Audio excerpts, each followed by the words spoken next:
কিছু কিছু ব্যাপার আছে যেগুলোতে রোজা ভাঙে না, কিন্তু আমাদের মধ্যে ব্যাপক সংশয় তৈরি হয়, কনফিউশন তৈরি হয় যে আসলে কি রোজাটা ভাঙলো কিনা। সেগুলো কি আমরা এবার সেগুলো শুনবো। 3 নম্বর সাব পয়েন্টটা তো ক্লিয়ার যে কিছু কিছু কাজ আছে যেগুলো করলে আসলে রোজা ভাঙে না। Things or actions that don't invalidate the fast, এটা আপনার রোজা ভাঙবে না। সেগুলো কি? এক নম্বর হচ্ছে ভুল করে যদি কেউ খায়, যেটা আমাদের আগের পয়েন্টে আমি ক্লিয়ার করে দিয়েছি, অথবা জোর করে যদি কাউকে খাওয়ানো হয়, তার রোজা ভাঙবে না। এটা আপনারা ইতিমধ্যে জেনেছেন।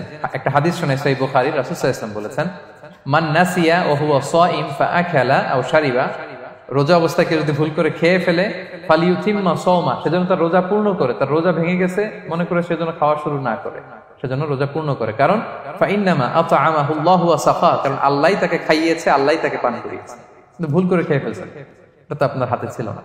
তাহলে ভুল করে খেলে তার রোজা ভাঙবে না, কাজা কাফারা কিছুই লাগবে না, জাস্ট ইউ কন্টিনিউ ইউর সিয়াম। ওকে। 2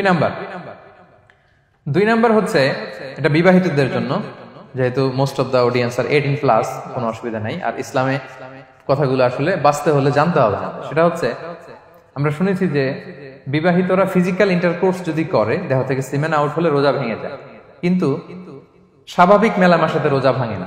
কিস করা, হাগ করা হাজবেন্ড ওয়াইফের মধ্যে, এই যে সখ্যতা, এই ব্যাপারগুলো যদি দিনের বেলায় ঘটে, এতে রোজা ভাঙে না। ব্যাপারটা বুঝতে পেরেছেন না সবাই? একটা দলিল শোনেন। আমাদের আয়েশা রাদিয়াল্লাহু তাআলা আনহা বলেন, কানা নবী সাল্লাল্লাহু আলাইহি ওয়াসাল্লাম ইয়াকাব্বিলু ওয়া হুয়া সাইম, রমাদানের রোজা অবস্থায় তিনি আমাদেরকে কিস করতেন, ওয়া ইউবাশিরু, আমাদেরকে হাগ করতেন, ওয়া হুয়া সাইম, রোজা অবস্থায়। এতে রোজার কোনো সমস্যা হতো না। তবে এটা রিকমেন্ডেড না। স্বামী স্ত্রীর একান্ত মেলামেশা দিনের বেলা রিকমেন্ডেড না, কারণ এটা থেকে সে সেক্সুয়ালি এক্সাইটমেন্টের দিকে চলে যেতে পারে। ফলে ভুল করে সে এমন কাজ করে ফেলতে পারে যেটাতে তার রোজাটাই ভেঙে যাবে। আর ইচ্ছা করে রোজা ভাঙলে কি করতে হয়? কাজাও কাফারাও, খবর আছে না? সেজন্য এটা খেয়াল রাখতে হবে। 3 নাম্বার, এটাকে আরবিতে বলে আল ইহতিলাম, ওয়েট ড্রিম, বাংলায় বলে স্বপ্ন দোষ। ঘুমের মধ্যে এমন কিছু দেখলেন, ফলে আপনার সিমেন আউট হলো, আপনার রোজা ভাঙবে না। কারণ এটা কি ইচ্ছা করে করছেন আপনি? এটা কার হাতে? আল্লাহর হাতে। এতে রোজা ভাঙে না। শুধু আপনি ঘুম থেকে উঠে ফরজ গোসলটা করে নিলেই হবে। প্রিয় ভাইরা, মুসলিম কমিউনিটির ভাইরা, কথা কি বুঝতে পারতেছেন? আচ্ছা। 4 নাম্বার হচ্ছে ব্লাড টেস্ট। অনেকে বলে যে হুজুর ব্লাড টেস্ট করা যাবে কিনা রমাদানে? ব্লাড টেস্ট করা যাবে। ব্লাড টেস্ট করলে রোজা ভাঙে না। এটা খুবই জরুরি একটা মাসালা, প্রায় আমাদের লাগে। 1-2 সিরিঞ্জ ব্লাড নিলে ভাঙে না। তবে যদি অনেক বেশি অ্যামাউন্টের ব্লাড নেয়, এতে যদি আপনি ক্লান্ত হয়ে পড়েন, সেক্ষেত্রে আপনি রোজা ভাঙতে পারবেন, পরে কাজা করলে হবে। 5 নাম্বার হচ্ছে অনিচ্ছাকৃত বমি। এটা আমি আগেও ক্লিয়ার করেছি যে ইচ্ছাকৃত বমি করলে রোজা ভাঙে, কিন্তু অনিচ্ছাকৃত যদি বমি চলে আসছে, ভমিটিং হচ্ছে, আমার রোজা ভাঙবে না। 6 নম্বরে নোজ ব্লিডিং, নাক দিয়ে অনেকে রক্ত পড়ে না, নাক দিয়ে রক্ত ঝরলে মানুষের রোজা ভাঙে না, আনলেস যদি অনেক বেশি অ্যামাউন্টের হয়, আপনি ক্লান্ত হয়ে পড়েন, তখন তো আপনি রোজা ভাঙতে পারবেন। 7 নাম্বার, রোজা রেখে দাঁত ফেলতে পারবো কিনা? জি, রোজা রেখে আপনি আপনার দাঁতকে রিমুভ করতে পারবেন, খুব বেশি যাতে রক্ত বের না হয় সেটা আপনি খেয়াল রাখবেন। দাঁত ফেললে যে রক্ত বের হয়, এতে রোজা ভাঙে না। 8 নম্বর পয়েন্টটা খুবই গুরুত্বপূর্ণ, এটা খেয়াল করে শুনতে হবে। কান দুইটা খরগোশের কানের মতো খাড়া করে শুনেন, খুব মনোযোগ দিয়ে। 8 নম্বরটা হচ্ছে ইনজেকশন। রোজা রেখে ইনজেকশন দেওয়া যাবে কিনা? কিছু কিছু ইনজেকশন দেওয়া যাবে, কিছু কিছু দেওয়া যাবে না। কোনগুলো দেওয়া যাবে না? এনার্জেটিক ইনজেকশন দেওয়া যাবে না। যে ইনজেকশনে ফুড সাপ্লিমেন্টারি আছে, যেটার মধ্যে নিউট্রিশন ভ্যালু আছে, এই ইনজেকশন গুলো দেওয়া যাবে না।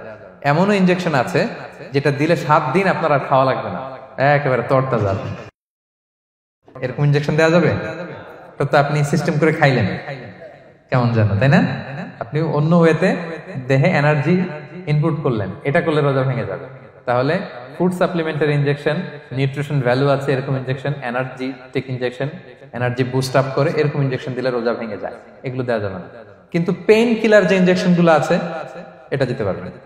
পেইন কিলার ইনজেকশন দিতে পারবেন, অ্যান্টিবায়োটিক ইনজেকশন দিতে পারবেন, অ্যানেস্থেটিক ইনজেকশন দিতে পারবেন, এই জাতীয় মেডিকেশন ইনজেকশন গুলো দিতে পারবেন। কোভিডের যে ইনজেকশন, এগুলো আপনি দিতে পারবেন। এগুলোতে রোজা ভাঙে না, কারণ এগুলোতে আপনার স্টোমাকে কিছু পৌঁছেও না, আপনাকে শক্তিবর্ধক কিছু দেহে প্রবেশও করাচ্ছে না, আপনার এনার্জিও বাড়ে না। আপনার এনার্জি বাড়ে না, আপনার নিউট্রিশন ভ্যালু অ্যাড হয় না, আপনার স্টোমাকে কিছু পৌঁছে না, এই জাতীয় সব ইনজেকশন দেওয়া যায়। ইনজেকশনের পয়েন্টটা ক্লিয়ার? 9 নম্বরে কিছু কমন ব্যাপার আছে। এই কমন জিনিসগুলো আমাদের মনের মধ্যে প্রায় প্রশ্ন জাগে যে এগুলো করা যাবে কি যাবে না, এগুলো ক্লিয়ার করি। এর মধ্যে 1 নম্বর হচ্ছে টুথপেস্ট। রোজা রেখে টুথপেস্ট দিয়ে ব্রাশ করা যাবে কিনা, বলেন যাবে কি যাবে না? যাবে, কে কে হাত তুলুন তো দেখি। হ্যাঁ, মাত্র 1 জন, 2 জন, 3 জন, 4 জন, 5 জন, 6 জন, দল ভারী হচ্ছে আস্তে আস্তে। হ্যাঁ, টুথপেস্ট দিয়ে ব্রাশ করা যাবে কি যাবে না?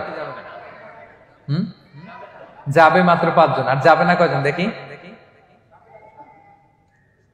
যাবে না, অনেকে যাবে না। অনেকে হাত তুলে নাই, ভাবছে কোন জায়গায় হাত তুলে কোন বিপদে পড়ি। চুপচাপ দেখি যে কোনটা জিতে। যাবে না?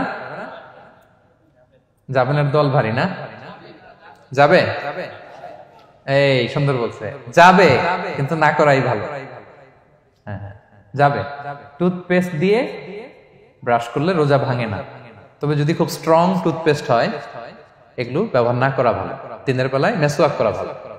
হ্যাঁ, মেসওয়াক করলে ওইটা সবচেয়ে সেফ।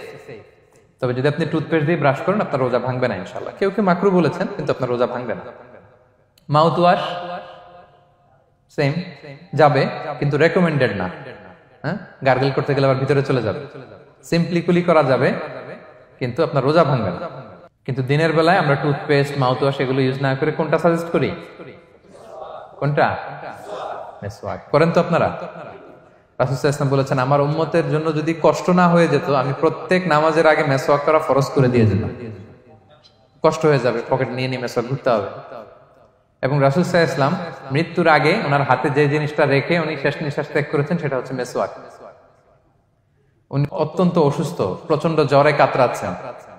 তখন দেখলেন যে ওনার শ্যালক আব্দুর রহমান রাদিয়াল্লাহু তাআলা আনহু উনি মেসওয়াক করতেছেন, তো উনি ফেল করে তাকায় আছেন, বলতে পারতেছেন না আমাকে দাও। আম্মা জান আয়েশা বুঝতে পারলেন যে রাসূল মনে হয় চাচ্ছেন, তো উনি এটা নিয়ে এসে নিজে চাবালেন। রাসূল ইসলাম চাবায় যে নরম করবেন এই শক্তিটাও গায়ে নাই। আম্মা জান নিজে চাবিয়ে রাসূল ইসলামের হাতে দিলেন, রাসূল ইসলাম মেসওয়াক করলেন। এই মেসওয়াক করার কিছুক্ষণ পরে তিনি ইন্তেকাল করলেন। আরবাউন মিন সুনানিল মুরসালিন, 4টা সুন্নাত, এটা সব নবীদের মধ্যে ছিল। এর মধ্যে একটা হচ্ছে আসওয়াক, মেসওয়াক। মেসওয়াক করবেন তো আপনারা? আচ্ছা। এরপর রোজা রেখে আতর দেয়া যাবে, কোনো সমস্যা নাই। পারফিউম দেয়া যাবে, সমস্যা নেই। আই ড্রপ দেয়া যাবে, চোখে ড্রপ দেয়া যাবে, আইলাইনার দেয়া যাবে, কাজল দেয়া যাবে, এগুলোতে রোজা ভাঙে না। এরপরে ডায়াবেটিক পেশেন্ট যারা আছে তারা ইনসুলিন দিতে পারবেন, এত রোজা ভাঙে না। এটা আমাদের লাগে না, আমাদের অনেক মুরব্বীদের দিতে হয়, আমাদের আব্বা আম্মাদের। তো এটা আপনারা জেনে গেলেন, ইনসুলিন দিলে রোজা ভাঙে না। এরপরে 10 নম্বর খুব মজার একটা পয়েন্ট, খাবারের যদি লবণ চেক করা হয় এতে রোজা ভাঙে না। তবে ঘরে আপনারা এটা ট্রাই করবেন না, এটা রেকমেন্ডেড না। এটা কখন রেকমেন্ডেড? এটা বড় শেফদের জন্য। লেটস সে রমাদানে 1000 লোকের বিরিয়ানি করা হবে, আল্লাহর বান্দারা রোজাদাররা খাবে, এটা লবণ বেশি হলে খাইতে পারবে? পারবেন।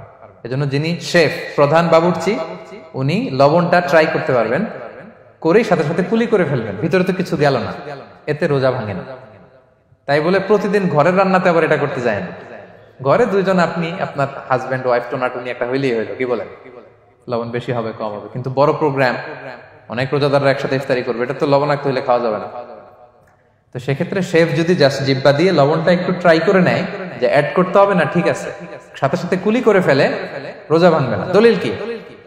দলিল হচ্ছে কাঁচা ডালের মেসওয়াক। রাসূল সাল্লাল্লাহু আলাইহি ওয়াসাল্লাম কাঁচা ডালের জাইতুনের মেসওয়াক দিয়ে তিনি সেওয়াক দিয়ে মেসওয়াক করতেন।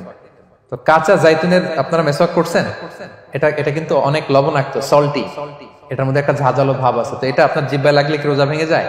ভাঙে না। এবং আপনি যদি সমুদ্র অঞ্চলে সফর করেন, সমুদ্রে লেটস সে 1 মাসের, আমাদের এই যে বাংলাদেশে তো এখন এই কি বলে প্রায় 7 লক্ষ টাকা করে দিছে আমাদের হাজিদের জন্য, হজ করতে হলে প্রায় 7 লক্ষ টাকা লাগবে। তো এরকম ঘোষণাও দেখলাম যে নেক্সট ইয়ার থেকে সমুদ্র পথে যাওয়া যাবে কম খরচে। তো কেউ যদি এমন হয় সমুদ্রের সফরে দীর্ঘ সময়, আপনি ওযু করবেন কি দিয়ে? সাগরের পানি দিয়ে। তো সাগরের পানি কেমন? সাগরের পানি দিয়ে আপনার কুলি করতে হবে না? মাছ মজা করবেন না? তা আপনার কি রমজানে যদি কুলি করেন আপনার রোজা ভেঙে যাবে? না, ভাঙবে না। তো এ থেকে স্কলাররা দলিল নিয়েছেন যে এরকম জরুরি প্রয়োজন হলে আপনি খাবারের স্বাদটা লবণটা দেখতে পারবেন, সাথে সাথে কুলি করে ফেলবেন, এতে আপনার রোজা ভাঙবে না ইনশাআল্লাহ বিইذনিল্লাহ। অনেকে প্রশ্ন করে এনজিওগ্রাম করা যাবে কিনা। এনজিওগ্রাম এগুলো করা যায়, এই যে হার্টের পেশেন্টদের জন্য এখান থেকে একটা এই ক্যাথেটার ঢুকায়, যদি এটার মধ্যে ওষুধ লাগানো থাকে তো এটা হার্টের দিকে যায়, এটা স্টোমাকে যায় না, এগুলো করা যাবে। তাহলে এই বিষয়গুলো অলমোস্ট মুত্তাফাক আলাই, মানে সর্বসম্মতিক্রমে এতে আপনার রোজা ভাঙবে না ইনশাআল্লাহ বিইذনিল্লাহ। এই পয়েন্টটা ক্লিয়ার না? ক্লিয়ার।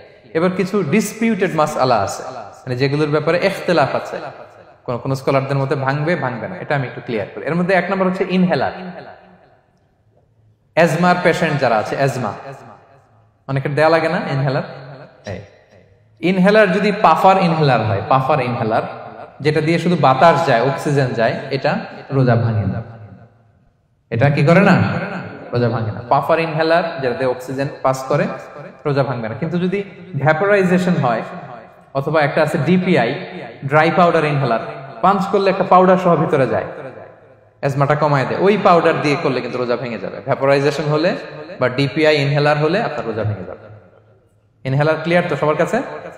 আচ্ছা, এরপরে যাই সামনে। সাপোসিটরি বুঝেন তো না? ডুশ বলে, প্রচন্ড জ্বর কমে না, তখন ডাক্তার বলে যে পাই পথে অ্যানাল পিল বলে এগুলাকে, পাই পথে এটাকে ইনপুট দিতে হয়। এই সাপোসিটরি এটা একটা ডিসপিউটেড মাসালা। হানাফি স্কুল অফ থটে রোজা ভেঙে যায়। আমরা যেহেতু বেশিরভাগ হানাফি স্কুল ফলো করি, হানাফি মাযহাব, তো আমরা এটাই সাজেস্ট করি সাপোসিটরি না দেওয়া। তবে অন্যান্য স্কলারদের মতে রোজা ভাঙবে না, বিশেষ করে ইবনে তাইমিয়া আলাইহি রাহমার মতে রোজা ভাঙবে না। এখানে প্রসঙ্গ যেটা হচ্ছে, সাপোসিটরি সাধারণত দিতে হয় ইমার্জেন্সি পিরিয়ডে। কি বলেন? জ্বর আর কমে না, কঠিন অবস্থা, তো ওই অবস্থায় তো রোজা এমনি ভাঙা যায়। প্রচন্ড অসুস্থ হলে ভাঙা যায় না রোজা? ভাঙা যায়। তো আপনি রোজা ভাঙবেন, পরে কাজা করে ফেলবেন, সাপোসিটরি দিবেন, অসুবিধা নেই। আচ্ছা, এয়ার ড্রপ, কানের যে ড্রপ আছে, এটার মডার্ন স্কলারদের মতে, যে ফিক একাডেমি গুলো আছে, এদের মতে রোজা ভাঙবে না, কিন্তু হানাফি স্কলারদের মতে রোজা ভেঙে যাবে। তো আমরা সাজেস্ট করি এটা আপনি না দেন, আগে পরে দেন। 3 নাম্বার, হার্টের পেশেন্টদের একটা ওষুধ দিতে হয়, এটাকে নাইট্রোগ্লিসারিন ট্যাবলেট বলে, জিহ্বার নিচে দেয়, দেওয়ার সাথে সাথে বডি এটা অ্যাবজর্ব করে ফেলে, ওষুধটা থাকে না জিহ্বার নিচে। জিহ্বার নিচে এটাকে প্লেস করলে সাথে সাথে এটা বডি অ্যাবজর্ব করে, এখানে আবার পাম্প শুরু হয়ে যায়। তো হার্ট অ্যাটাক করলে এটা দেয়। আধুনিক যে ফিক একাডেমি গুলো আছে তাদের মতে রোজা ভাঙবে না, কিন্তু হানাফি স্কুল অফ থটে তাদের মতে যেহেতু সম্ভাবনা আছে কিছু চলে যেতে পারে, যদিও যায় না, হানাফি মাযহাব হচ্ছে খুব ইহতিয়াত অবলম্বন করে, অত্যন্ত বেশি সাবধানতা অবলম্বন করে। কিন্তু মডার্ন ফিক একাডেমি গুলো তাদের মতে হার্ট পেশেন্টদের জন্য নাইট্রোগ্লিসারিন ট্যাবলেট যদি জিহ্বার নিচে রাখেন রোজা ভাঙবে না। হিজামা, কাপিং, হিজামা চিনেন তো? হ্যাঁ, হিজামা করছেন কেউ এখানে? আপনি করছেন, আর কেউ? অনেকে করছে দেখি মাশাআল্লাহ। এটা এখন অনেক পপুলার হচ্ছে, রাসূল সাল্লাল্লাহু আলাইহি ওয়াসাল্লাম কিন্তু করতেন। এখন দেখবেন যে অনেক বড় বড় সেলিব্রিটিরা, অ্যাথলেটরাও করে। এরকম কাপিং এর টিউব আছে, পিঠে একটু কেটে ওটাকে লাগায় দেয়, আস্তে করে এই রক্তগুলো বের করে ফেলে, ব্যথা ট্যাথা, পেইন টেন এগুলো কমে যায়। এখন কিন্তু এটার অনেক প্রচলন বেড়েছে। হানাফি স্কুল অফ থটে হিজামাতে রোজা ভাঙে না, অন্যান্য স্কুল অফ থটে ভাঙে। তো হিজামা তো ইমার্জেন্সি কিছু না, আমার দিনের বেলায় কেন রমজান মাসে হিজামা করা লাগবে, আমি ইফতারের পরে হিজামা করলাম। আচ্ছা, ব্লাড ডোনেশন করলে রোজা ভাঙবে কিনা? এক ব্যাগ যে রক্ত নেয়, ভাঙবে কিনা? হাম্বালি মাযহাব অনুযায়ী ভেঙে যায়, হানাফি মাযহাব অনুযায়ী ভাঙে না। আমরা হানাফি স্কুল ফলো করি, সো আপনি ব্লাড ডোনেট করতে পারবেন, ভাঙবে না। তবে অনেক ব্লাড ডোনেট করার কারণে যদি আপনি অসুস্থ হয়ে যান, দুর্বল, ওই অসুস্থতার কারণে আপনি ভাঙতে পারবেন। তবে এটা রেকমেন্ডেড, যদি ব্লাডের কারণে মুমূর্ষু রোগীর জীবন যায় অবস্থা, তখন অবশ্যই আপনি ব্লাড ডোনেশন করবেন, যাতে করে একজন মুমূর্ষু রোগী জীবন ফিরে পায়। তো এই পয়েন্টটা তো ক্লিয়ার না সবার? তো এই ছিল সম্মানিত সুধী কিছু মৌলিক বিষয় যেগুলো করলে আমাদের রোজা ভাঙে না। Be a part of our vision. Do listen and share the khair.